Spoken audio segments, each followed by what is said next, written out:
Hola, ¿qué tal? Qué bueno que están con nosotros una vez más en esta que es nuestra 9ª sesión.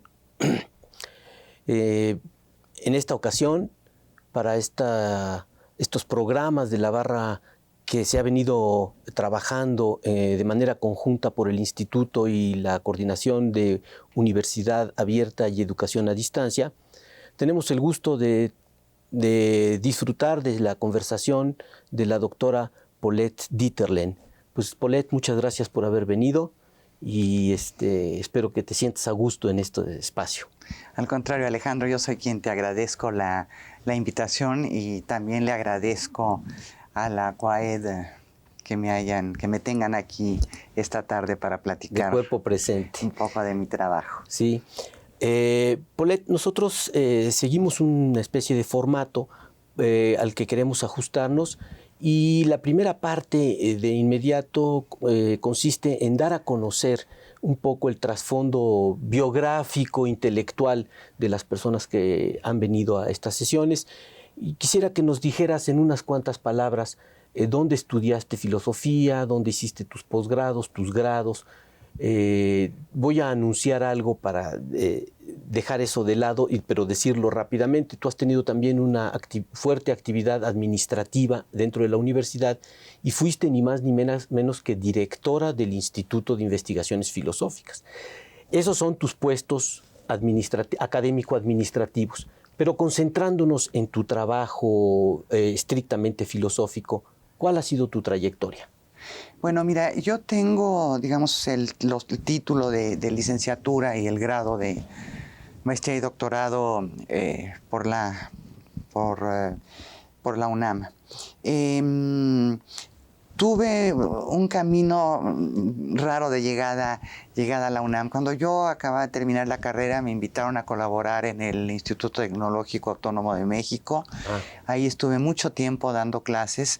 Daba yo una materia que se llama Ideas Político y Sociales. Sí. Entonces ahí me empecé es una cosa como de filosofía muy general. Sí. Y ahí me empezó a interesar la filosofía política. Sí. Es decir, llevaban textos, digamos, clásicos. Sí. Y entonces empecé a interesarme por, digamos, sobre todo por los filósofos políticos. Sí.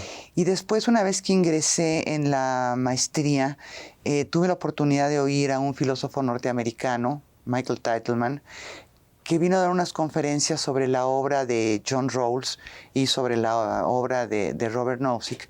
Y creo que ahí es donde me enganché con los temas que trabajé más tarde, ¿no? ¿Sí? sobre la justicia distributiva. Y bueno, es decir, también he trabajado un tema que es muy interesante, que es el tema de explicaciones en ciencias sociales. Sí. Sí. De hecho, había toda una, no sé, a ti y a mí nos tocó como muy fuerte toda la tradición marxista, ¿no? Y también me llamó mucho la atención un libro que escribió Jerry Cohen sobre Marx, como aplicando la filosofía analítica al marxismo. Entonces, sí. De hecho, mi tesis de doctorado la hice sobre esa corriente. Sobre, ¿no? Cohen. Sobre Cohen, un filósofo noruego, Elster, ha entrado en esa discusión. Sí. Lo digo muy, muy rápidamente. Sí. Es, digamos, qué clase de explicaciones se pueden encontrar en la teoría marxista, ¿no? Entonces, bueno, Cohen ha sostenido que funcionales. Sí. Elster ha dicho que el individualismo metodológico, teoría de juegos, pero era un planteamiento bastante novedoso y no tan alejado, digamos, de los temas de filosofía política, ¿no? Sí. Oye, entonces tus grados los obtuviste en la UNAM, eres creación universitaria. La licenciatura la hice en la Iberoamericana, en la Ibero. Pero cuando estaba todavía incorporada a la UNAM. Y ya la maestría y el doctorado los hice en la UNAM. En la UNAM. Y también estuve 2 años estudiando en University College en Londres. De hecho, estuve estudiando con Jerry Cohen. Ah, ya. Pues sí se ve toda esta influencia de estos filósofos que has mencionado en tus trabajos.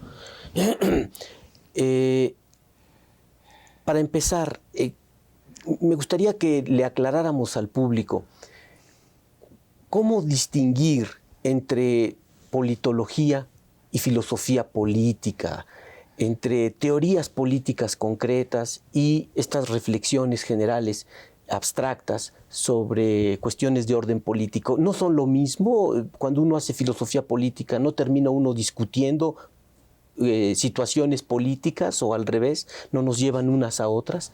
¿Son lo mismo o en qué se diferencian?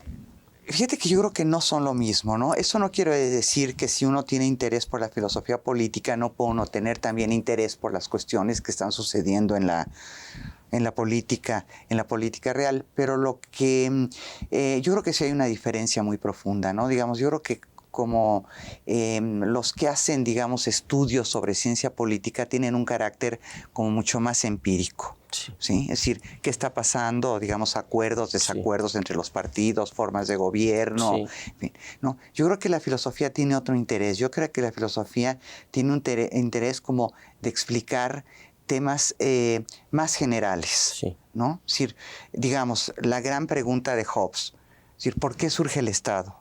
¿Por qué a los seres humanos no se nos ocurrió otra cosa?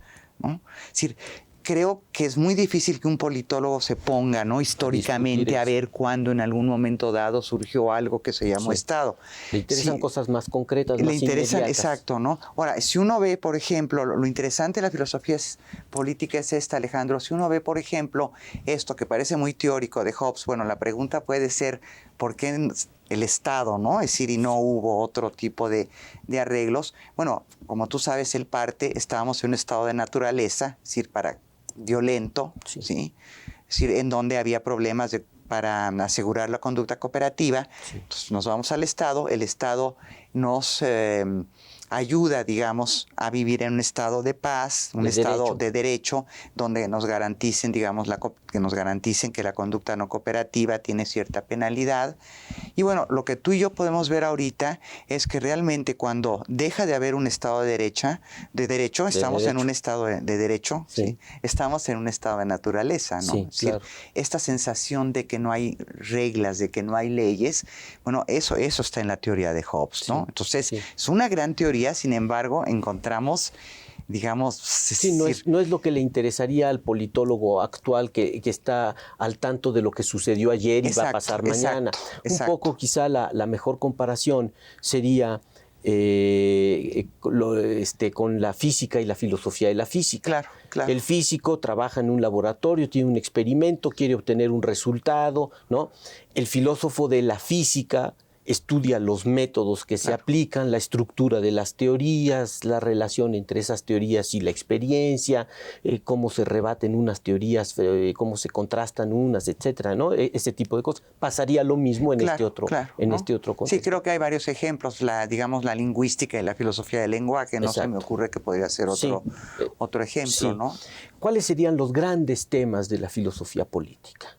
Mira, yo creo que uno de los grandes temas de la filosofía política es el poder, definitivamente, ¿no? Es decir, cómo se ejerce el poder, cuáles son los medios para ejercer el poder. Ahora, curiosamente creo que eso ha sido como mucho más explicado, ¿no? Digamos, ¿por qué el poder es legítimo? Un poco la pregunta, la legitimidad del decir, poder. La pregunta de Weber, dicho en términos como más contemporáneos, ¿no? Es decir, ¿qué diferencia el Estado, por ejemplo, de la mafia? Bueno, pueden ejercer castigos de una manera legítima, ¿no? Entonces yo creo que la legitimidad, digamos, del poder es uno de los problemas, temas claves de la filosofía política. Y un tema que a mí me ha interesado muchísimo, digamos, es decir, qué papel juegan los ciudadanos, ¿no? El rol del ciudadano al interior de la sociedad y de su participación o no participación en la vida política. Y creo que de la manera como concebimos al ciudadano también surgen muchas teorías distintas de cómo se lleva a cabo el poder. Entonces, ¿no? Una teoría del individuo. Una teoría de la persona y de sus requerimientos, y eso también son temas de filosofía social y política. Digamos, una figura, por ejemplo, que es típica de la filosofía política, el contrato social, ¿no? Es decir, ¿cuál es la importancia del contrato social? Bueno, la importancia del contrato social es simplemente decirle a los hombres, el poder no viene de Dios, el poder no lo encuentran en una ley natural, el poder es un acuerdo que ustedes hacen, ¿no? Como ciudadanos. Lo van a hacer con un señor, o digamos, como una lo plantea institución. Hobbes, no lo van a hacer, digamos, a través de representantes, como estaría en la teoría de Locke, o lo van a hacer todos unidos, como estaría, por ejemplo, en la teoría de Rousseau, con este concepto de voluntad general. Pero es decir, pero son los individuos los que deciden qué tipo de sociedad quieren, ¿no? Sí. Entonces es muy interesante a mí el papel que se le da a los individuos, ¿no? Esta idea de decisión ahí es un poco rara, ¿no? Porque difícilmente, si tomamos a un individuo concreto al azar, podríamos decir que él decidió, en cualquier sentido comprensible de la palabra decidir, que él tomó parte en la decisión para que se gestara la situación en la que le tocó vivir, ¿no? La gente no decide, ¿o sí? Mira, claro, lo que estoy hablando a través de un punto de vista, digamos, filosófico, es que estaría yo pensando, digamos, por ejemplo, ¿cuándo las personas podrían decidir? Ya. Bueno, si llegáramos a una situación de una democracia real participativa, ¿no? Ideal. En donde realmente tuviéramos contacto directo con los representantes y los representantes llevaran nuestras demandas y las demandas se discutieran, ¿no? Sí. Es decir, no estoy pensando, digamos, en una democracia directa, creo que ya nuestras sociedades son demasiado complejas, sí. Pero lo ideal sería que realmente hubiera esa relación entre ciudadano, en la representación, ¿no? Para aclararle al público rápidamente, ¿cuál es la diferencia entre democracia directa y democracia representativa? Bueno, como se piensa de democracia directa, es en la que realmente todos los individuos toman las decisiones. Eso es imposible, sí, en la vida actual y con estas dimensiones, la cantidad de gente. No podemos imaginar un foro en la Ciudad de México, en el que ni el Estadio Azteca, digamos, en el que entraran 150,000 personas a votar por una cosa y otra, y constantemente hasta que fueran los 15 o 18 millones que habitamos en el Valle, entonces ya la decisión se alcanzara por medio de eso. No se puede. Claro, eso es imposible, ¿no? Por ejemplo, no sé, cuando Rousseau lo plantea en términos de cantones ginebrinos, ¿no? Sí. Y las personas que están como más cerca de estas formas directas generalmente son personas que habitan en lugares como más pequeños. Ahorita o es en imposible. La polis griega. O en la polis griega, en donde ¿no? Es una ciudad, la gente se conoce, una ciudad pequeña, ahí hay un foro y los que quieren ir participan y se discute un tema y ahí se toman votaciones, pero eso presupone esas limitaciones. Claro, ahora, perdón, sí, adelante. No, lo que quiero decir es que sí hay figuras, digamos, dentro del proceso democrático, sí hay figuras que pueden ser, digamos, democracia directa, ¿no? Nos podríamos pasar hablando, yo creo que muchísimas horas, además sí. Con tus preguntas tan agudas, que es, por ejemplo, el referéndum, ¿no? Sí. Algunas cosas podríamos pensar que sí se hace, digamos, por democracia directa, sí. ¿No? Que ahí sí todo mundo vota. Sí. Creo que el referéndum tiene otros problemas, porque, digamos, un problema del referéndum está muy conectado, mi opinión, sí. Al grado de información que uno tiene sobre el asunto. Y ¿no? La participación de la gente. Y la participación de la gente, exacto. Pero sobre todo la información, ¿no? Porque, sí. Decir, ¿cuántas veces, yo creo que también en los países, no sé dónde, tienen más facilidad de hacer el referéndum, ¿no? Pero muchas veces, armas sí, armas no. Sí. A veces no se tiene la información relevante, ¿no? No la dan, ¿no? No, sí. En tu obra se trabajan varias nociones que son importantes. Democracia, pobreza, justicia, libertad. ¿Qué te parece si vemos rápidamente un sondeo que se hizo sobre el concepto de democracia para que podamos abordar ese tema y platicar al respecto? Estupendo, claro que sí.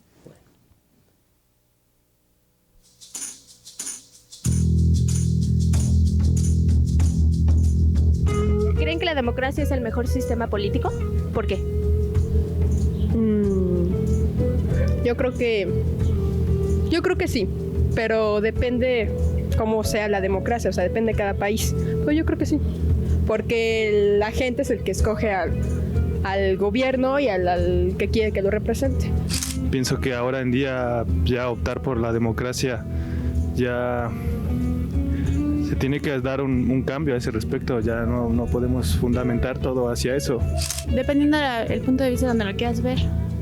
¿Por qué? Porque para algunos les funciona y a otros no, de plano. Bueno, siempre he considerado que las democracias no son perfectas, pero lo que pasa es que aquí en México los partidos políticos tal vez no se comportan con completa seriedad. Winston Churchill llegó a decir que era el menos malo de todos.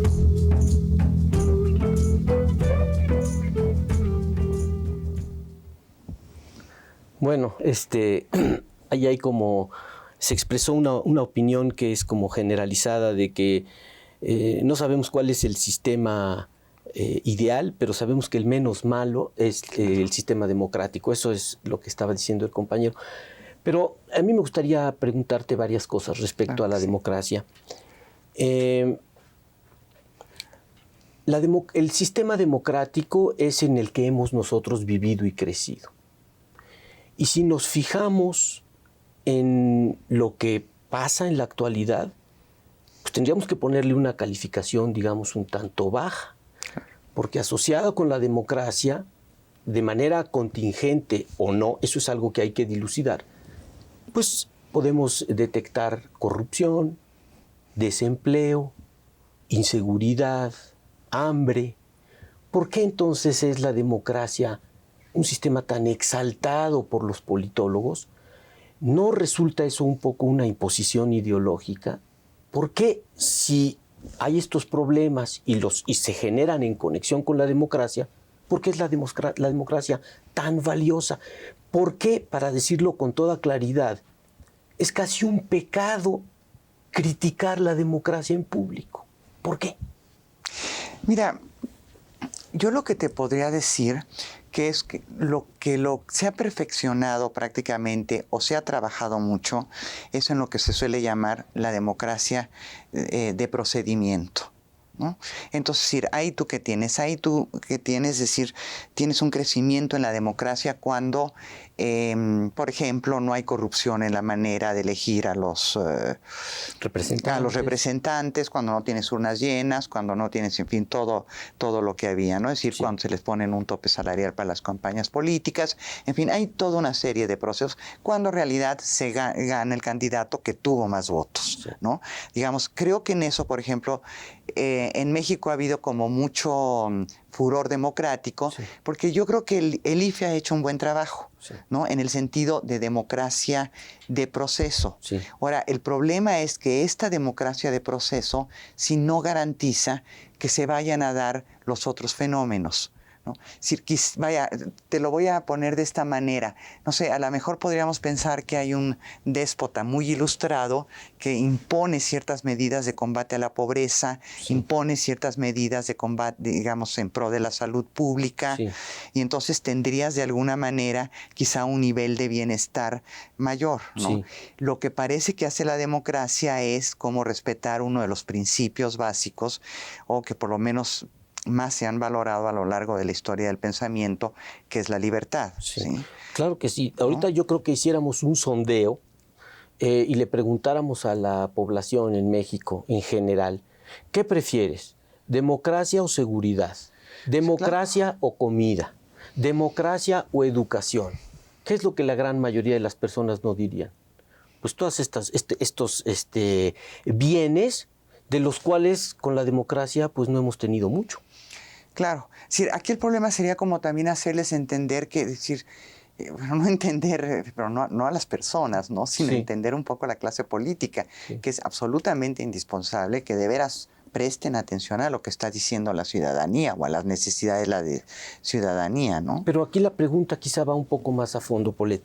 ¿No será que es esencial a la democracia el que haya desigualdades, el que haya cierto tipo de males sociales y que solamente mediante procedimientos de elección y demás se pueden paliar o se puede lidiar con ellos? Pero que no, pero eso te lo digo por una inquietud personal yo creo que le surge a mucha gente. A mí me parece, yo voy a dar mi opinión aquí si me lo permites, es que, si la gente viviera de manera correcta, digamos, adecuada, un nivel de vida satisfactorio, sin pretensiones, pero digamos, quedaran satisfechos todos sus requerimientos básicos, los de los niños, los de la familia, la seguridad, los vecinos, en fin, que viviéramos de una manera aceptable.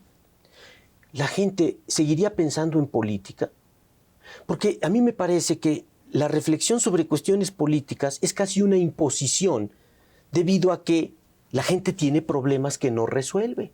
Pero en una sociedad ideal, en donde la gente pudiera hablar de poesía o de natación o de los logros que han alcanzado en su trabajo, la política sería redundante. Es solo porque tenemos problemas reales que entonces la política se vuelve un tema insoslayable. Pero no es no forma parte del apetito intelectual de las personas, ¿o sí? Digamos, yo aquí tomo una idea platónica que quiero desarrollar creo que se puede desarrollar en una dirección. Entonces, la democracia y todas estas discusiones sobre la democracia se dan precisamente porque no resolvemos los problemas reales. ¿O no te parece? Mira, no sé, porque podemos pensar en ciertos países, digamos, claro, países muy distintos a México, países, digamos, pequeños, con un grado de desarrollo económico, ciertos países europeos, donde tienen un nivel de bienestar, bastante considerable, y sin embargo, sí prefieren llevar a cabo ese proceso de elegir a los representantes, ¿no? Vamos, todavía en estos países les pusieron parlamentos a las monarquías absolutas, ¿no? Es decir, ¿qué significa que haya parlamentos? De alguna manera significa que las personas piensan que están representados. Entonces, yo creo que es algo es decir, que no nos da igual, ¿no? Por mayor o menor que sea el bienestar. Ahora, esto de que dejaríamos de hablar de la política, pues yo creo que aquí habría como dos posiciones distintas, ¿no? Yo te puedo decir, para Aristóteles, digamos, parte de la vida del hombre es la política, ¿no? Es decir, el hombre es como inseparable de la polis y la polis del hombre, ¿no? Es decir, para otras teorías mucho más individualistas, claro, en un momento dado podría decir, yo prefiero, Platón, ¿no? Para una sociedad ideal a la Platón, pues la gente que se quiere hacer rica, se hace rica, trabaja, pero no se ocupa de política. ¿Qué te parece si vemos un segundo sondeo? Porque estos son temas a los que son caros a la gente, son interesantes.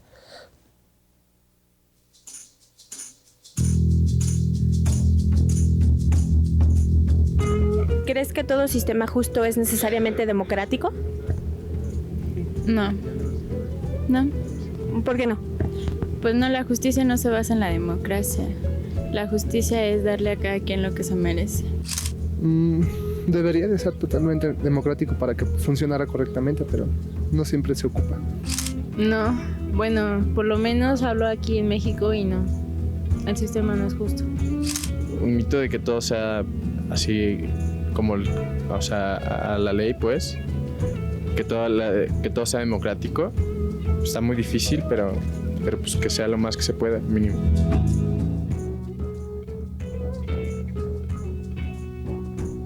Ok. ¿Qué me ibas a decir algo? Sí. Tomando lo último, ¿no? Yo creo que, digamos, lo que plantea la democracia, incluso la democracia como proceso, es lo que comentábamos al principio de nuestra charla, es decir, la necesidad de un Estado de Derecho, ¿no? Y ese Estado de Derecho, yo creo que generalmente ya nos acostumbramos a que justamente se lleva a cabo, por muchas vías, ¿no? Digamos, está la Constitución, obviamente, todas las leyes que derivan de la Constitución, está el bicameralismo, digamos, ¿no? Es decir, la separación de poderes. Entonces, eso de alguna manera garantiza, ¿no? Es decir, que se lleve a cabo un Estado de Derecho, ¿sí? Es decir, que quizá un déspota ilustrado, volviendo a mi ejemplo, en un momento podría decir, bueno, yo prescindo del poder, digamos, ¿sí? Entonces, el problema con los sistemas alternativos no es que en ocasiones no permitan que se tomen mejores decisiones de manera más expedita, más efectiva, sino que se corren mayores riesgos. Claro. Por ejemplo, un caso imaginario. Vamos a suponer que el 99% de los miembros de la universidad quieren que la explanada se quede como está, para que se pueda jugar fútbol, se pueda atravesar de una facultad a la otra rápidamente, en fin, que es agradable. pero que por un estudio que se hizo del suelo y de los vientos, de la inclinación del sol y lo que sea, resulta que lo ideal sería hacer allí un invernadero o un jardín botánico. Solo que el 99% de los universitarios dice que no, pero la razón dice que eso es lo que habría que hacer. En ese caso, digamos, habría un conflicto entre racionalidad y democracia. Vamos a suponer que alguien, una autoridad, toma la decisión y toma la buena decisión.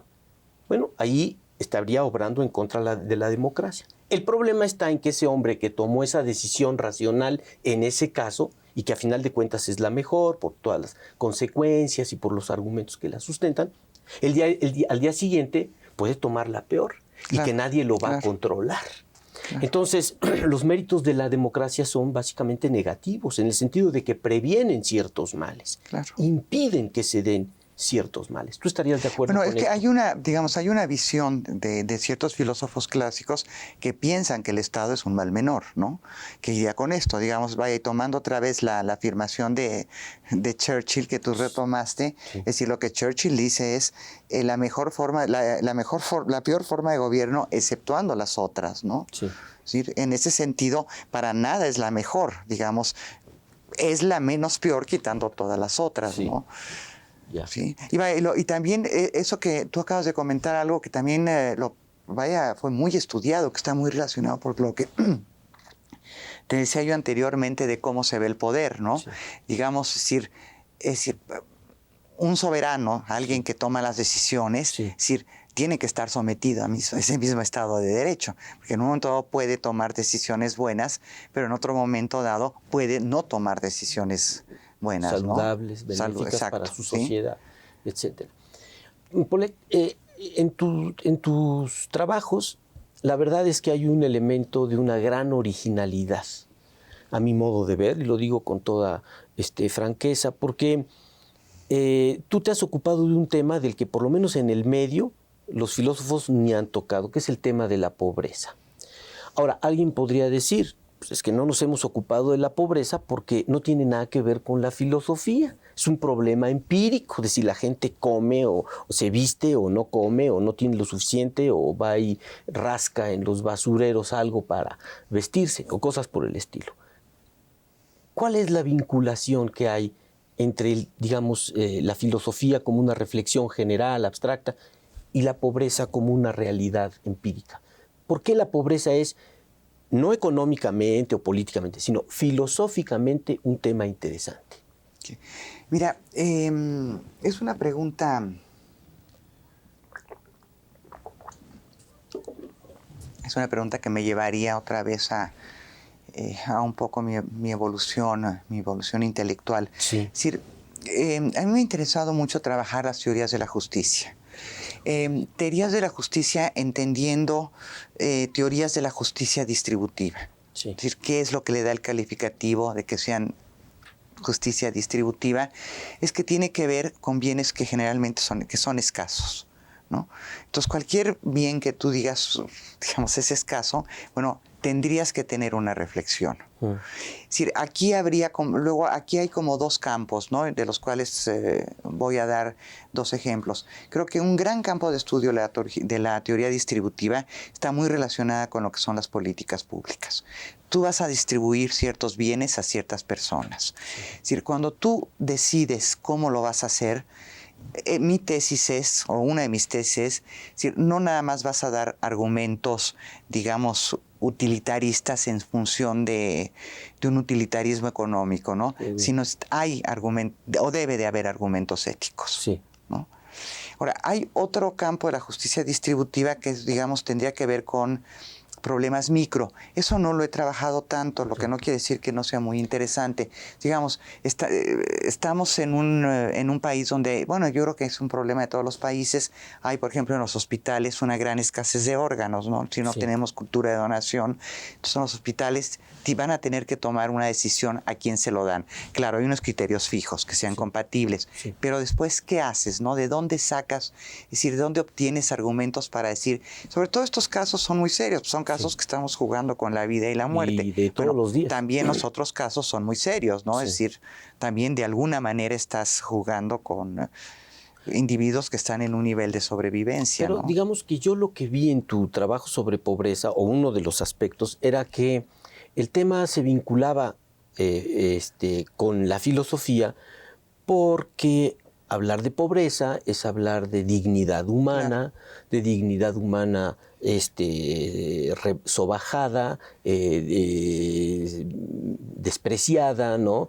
Y que allá hay un problema de actitudes morales y de crítica moral de la cual no podemos zafarnos y no queremos hacerlo. Entonces el tema de la pobreza entra en filosofía por el lado de la ética, como bien lo decías, ¿no? Y es allí donde se da la vinculación.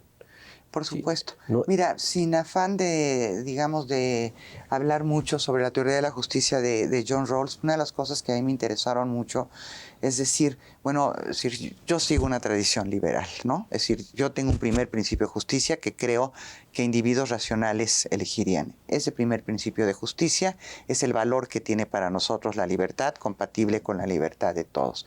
Pero ojo, es decir, el impacto de la obra de Rawls va a ser cuando dice, pero también hay otro principio, y es el segundo principio de la teoría rawlsiana, y es el principio de la diferencia, que es un principio que nos habla de la igualdad. Sí. Entonces, lo que él nos dice es decir, las desigualdades son permitidas siempre y cuando, es una de las partes del principio, vaya en favor de los individuos menos favorecidos.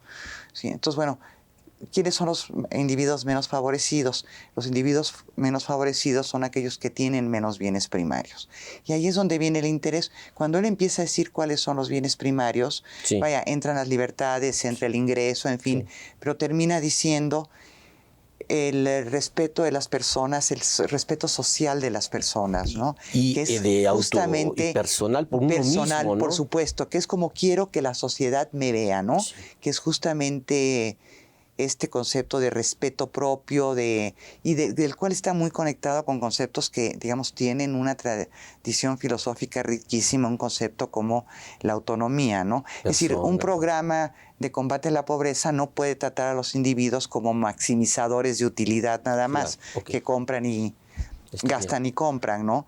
Sino como individuos que son autónomos, ¿no? Claro, es decir, que con todo el peso. Per se. Exacto. Vamos a retomar nuestra conversación sobre Rawls y derivados en un momento, pero vamos a hacer una breve pausa. Claro que sí.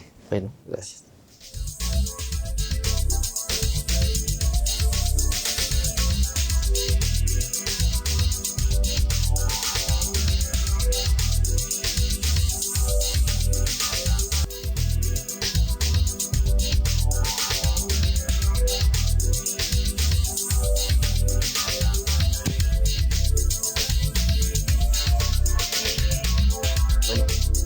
Paulette, estábamos en medio de esta amena conversación. Yo quisiera que la retomáramos un poquito. Mencionaste a John Rawls. John Rawls es un filósofo muy importante de la segunda mitad del siglo XX. ¿Nos podrías decir en dos palabras por qué es importante? ¿Cuál es su aportación? Claro que sí.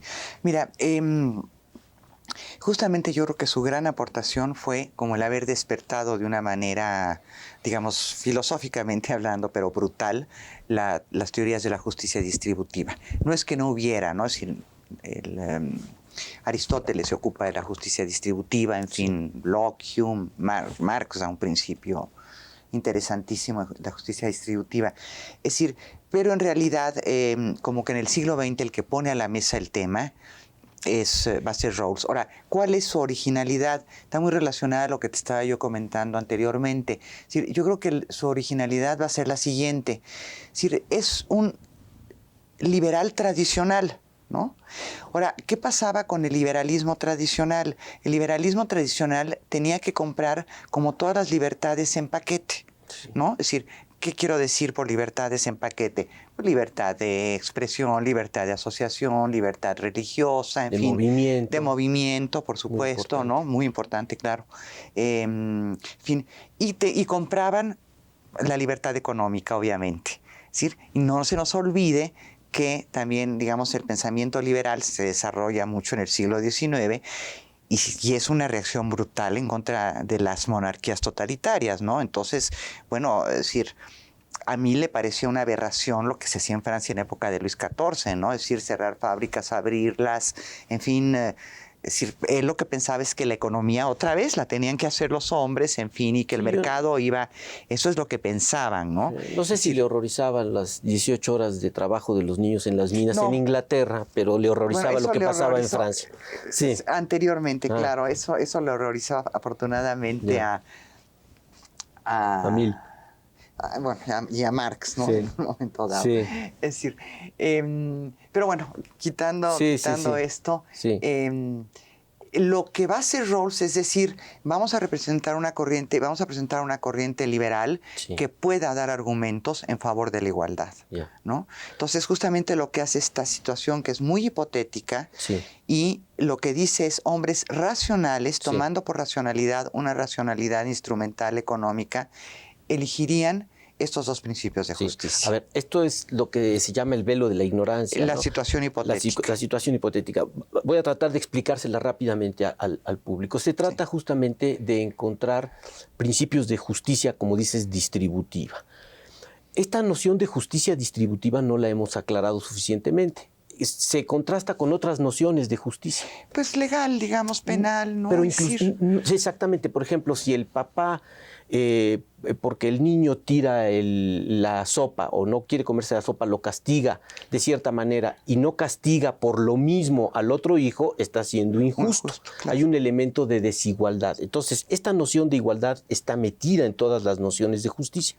Ahora, aquí de lo que se trata es, por así hablarlo, de justicia económica, de distribución de bienes y de reparto equitativo cargas, de bienes. ¿no? También muchas veces cargas. Y de distribución de derechos y obligaciones y que sea lo más equitativo posible.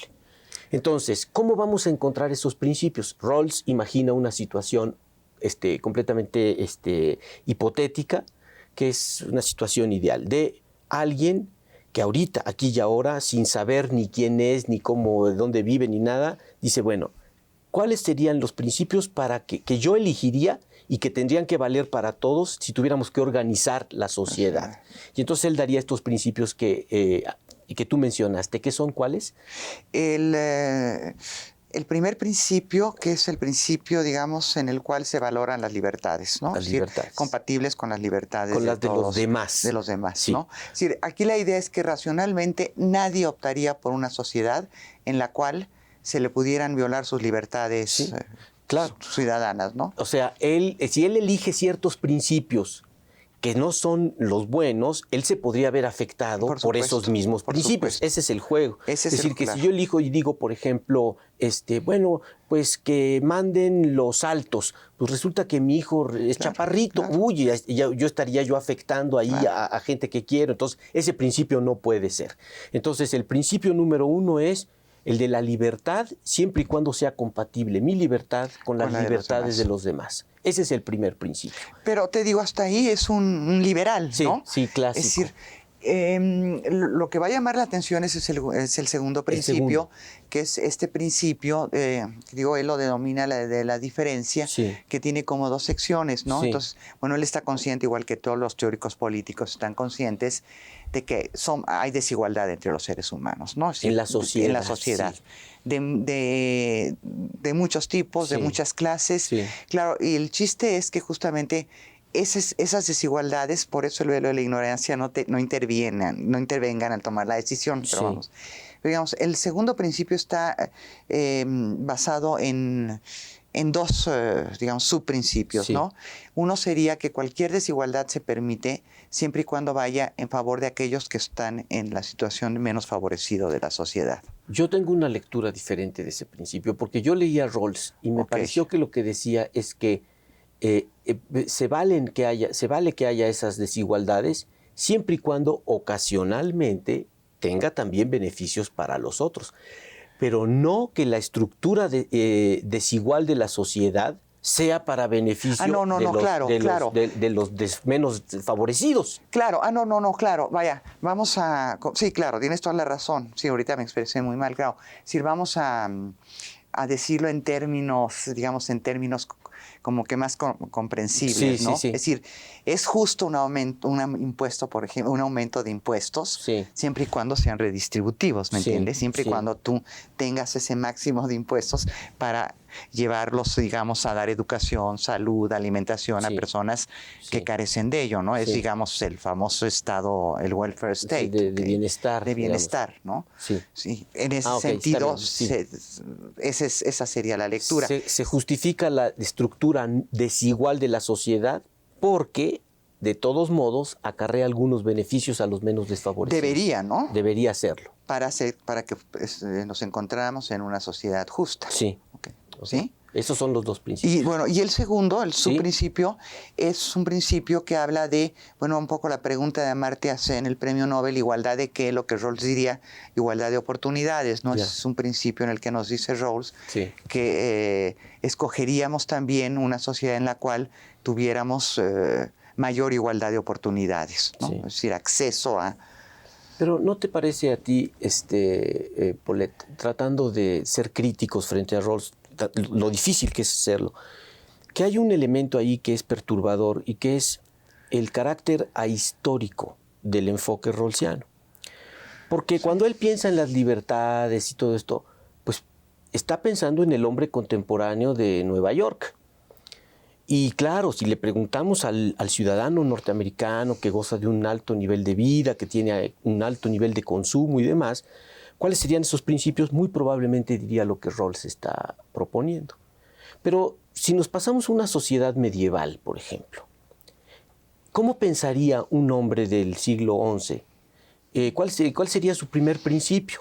Bueno, el primer principio sería, bueno, yo tengo que salvaguardar, digamos, el alma de mi hijo o de los hijos, porque Dios es lo más importante, etcétera, no el dinero. Entonces allí los principios operarían de manera diferente.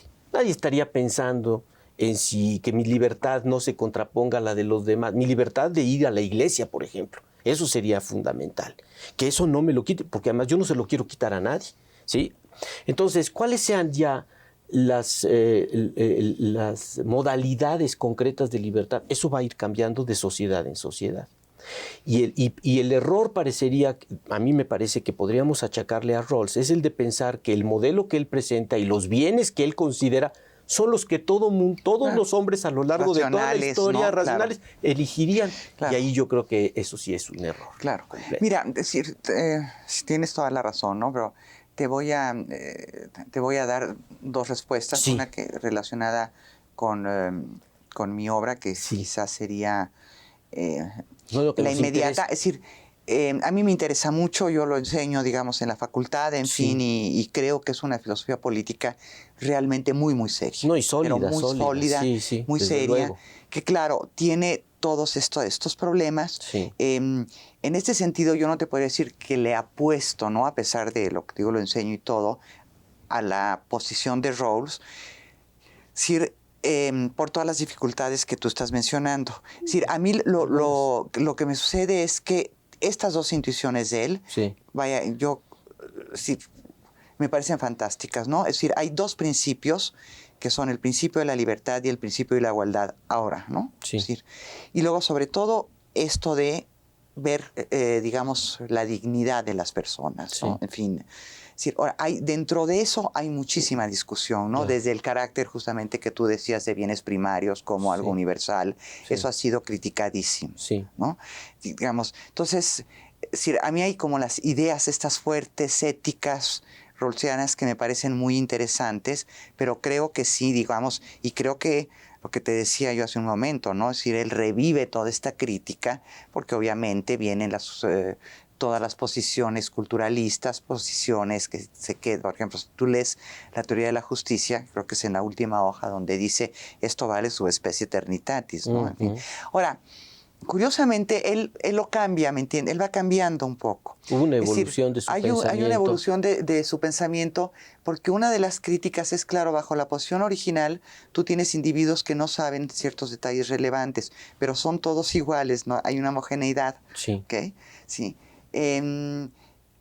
Bueno, la crítica que le van a hacer es todo el chiste de una sociedad, es cómo metes toda la pluralidad de individuos, ¿no? Entonces le deja de importar un poco este modelo abstracto. Sigo pensando en que existen los principios de justicia, pero ahora lo que me importa a mí es como relleno con el hecho, ya no del velo de la ignorancia, sino con el hecho de las sociedades que viven bajo, digamos que son plurales, que tienen diferentes creencias. Sí. Y lo que dijo es, bueno, claro, esto yo lo puedo entender, esto yo lo puedo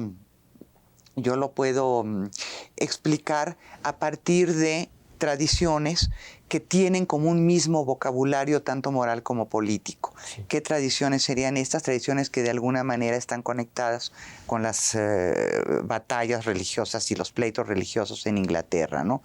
Entonces, de ahí estas palabras, tener un derecho, tolerancia, en fin, se van colando en nuestro vocabulario político, pero lo tenemos que entender. Sí. Entonces, alguien que no venga de esa tradición, vaya, nosotros la entendemos porque, bueno, nos formamos, sobre todo muchos principios constitucionales de países que traían este tipo de conceptos. Sí. ¿Sí? Sí. Ahora, lo curioso es que muchos filósofos dijeron, hijo, lástima, ¿no? A ver, prácticamente que a estas alturas del partido, ¿no? Casi finales del siglo XX, alguien se apueste por una posición tan universal, lo ven como, digamos, una virtud que tenía la teoría de la justicia, ¿no? Pero ahí él sí dice, bueno, no es subespecie eternitatis, es para esta tradición... ¿no? Sí, él mismo lo limitó. Él mismo lo limita, ¿sí? A una tradición política. De todos modos, yo creo que... ¿Qué te digo? La cuestión es si se pierde, se gana, en fin, eso ha generado... Yo creo que tienes toda la razón en que es una contribución fundamental a todos estos debates, y Rawls es un pilar, digo, a partir de ahí empieza una nueva tradición propiamente hablando, me parece a mí, ¿no? Que su sistema sea formal, y que haya que rellenarlo con consideraciones de otra índole, bueno, eso está bien.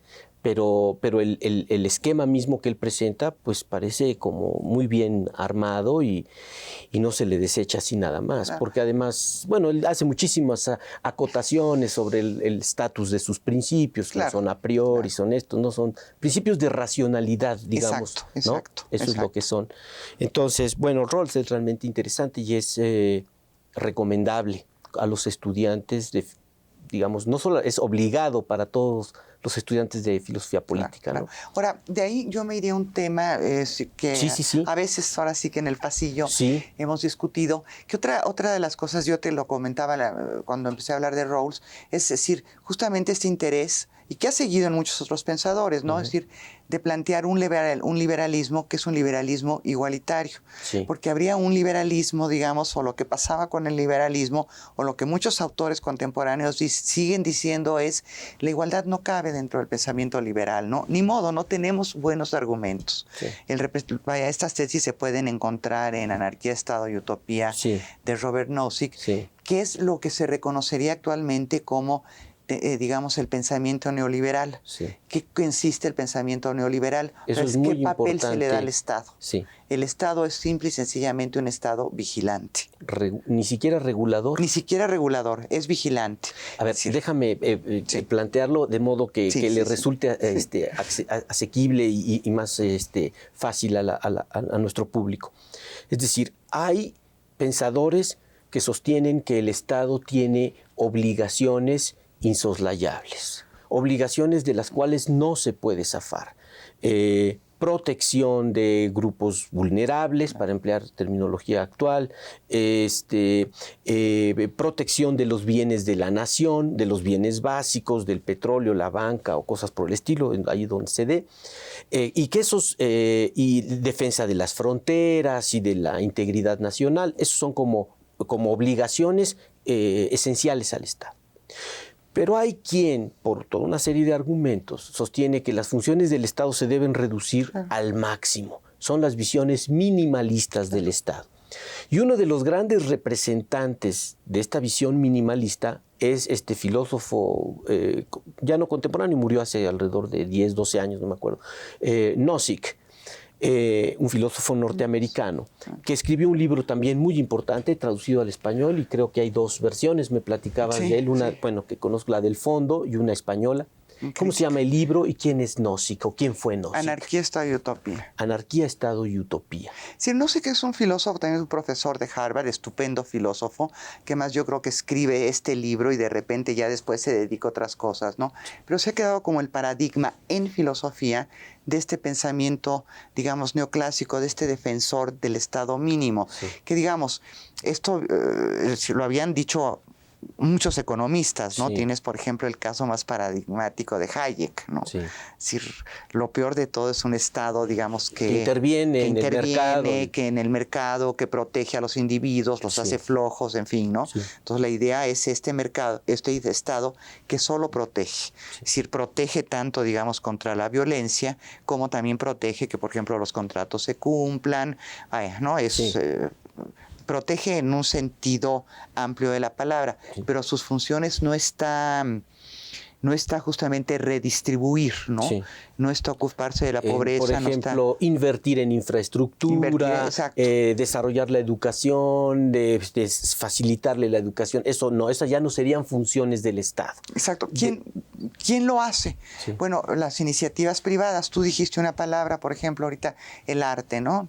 Es decir, entonces tú tienes sociedades en que prácticamente el arte está absolutamente patrocinada por empresas privadas, ¿no? Ibas a un museo y ves cuadritos, fulano de tal donó esto, las orquestas, ¿no? En fin, sí. Eso lo pueden hacer los capitales privados, ¿no? Es decir, si el Estado encuentra maneras inteligentes, obviamente, es decir, debe procurar que todas esas iniciativas vengan por parte de los capitales privados. ¿No es trasladar las obligaciones del Estado hacia organizaciones particulares? Sí, por supuesto, por supuesto. Es en realidad darles un estatus a estas organizaciones y estas instituciones normalmente concentradas en lo que los altuserianos llamaban los aparatos de Estado, ¿no? Y que era lo que pues servía como de cemento inclusive social. Aquí lo que se trata es de dejar que los individuos se organicen por cuenta propia, paguen, inviertan, promuevan, pero sin que el Estado intervenga o intervenga lo menos posible. Exacto. Sí. ¿Y tú crees que bueno, mira, nos queda muy poco tiempo? ¿Cuál sería tu evaluación general de la filosofía de Nozick? ¿Es un pensamiento que podríamos hacer nuestro en México? ¿Que podríamos definitivamente aplicarlo? No, por supuesto no. Por supuesto que ¿Qué es lo que se contrapone al Estado minimalista? ¿Cuál sería el concepto, digamos, de un Estado que interviene? ¿Sería el socialismo? Mira, yo creo que habría como dos focos. Si hablar de socialismo, si un día es otro bloque, si quieres hablar, ahorita me costaría un poquito de trabajo. Sí. Pero yo creo que bien, o nos vamos por este tipo de teorías liberales, digamos, igualitarias, o nos podríamos ir por, digamos, teorías más de corte comunitarias, republicanas, en el sentido de exigir una mayor participación de los ciudadanos, que ellos decidan cuáles son los sistemas. Lo que yo trabajé en mi libro fue una corriente como, y eso lo digo, como de los, digamos, liberal igualitario, ¿no? Entonces ahí lo que tiene que hacer el Estado es buscar políticas de Estado, es decir, que verdaderamente vayan en favor de las personas que están en la peor situación, que en México no estamos jugando, ¿no? Somos hay 53 millones de personas en un estado de pobreza. Pobreza. Entonces, como que la idea que me da es que se mide, pero bueno, vamos a evaluar los programas, cómo están funcionando, ¿no? Y a tomar medidas correctivas, claro, ¿no? Claro. Bueno. Pero yo creo que ese sería, ¿me entiendes? El programa. Y no sería un programa nozickiano, por así decirlo. No, para nada. Es más, yo aquí te lo confieso, yo tengo, hay un gran problema, digamos, es decir, tú dices, bueno, junto al Estado redistributivo, tú podrías tener, bueno, otra vez lo que se hace mucho, la filantropía, ¿no? Sí. Y lo vemos cada rato en la televisión, estos grandes eventos. Y el Teletón. ¿No? Digo, por filantrópicos. Eso no basta para resolver los problemas nacionales. Además, ¿quién decide a quién se le dan los beneficios? ¿Me entiendes? Pues sí. No es un derecho ciudadano. Ya. Paulette, estos temas nos podrían llevar horas y horas. Tenemos que retirarnos y darle las gracias al público por habernos aceptado en su casa y espero que nos volvamos a ver en otro foro como este. Al contrario, Alejandro, muchas gracias. Hasta y otra luego. vez muchas gracias a la UAE por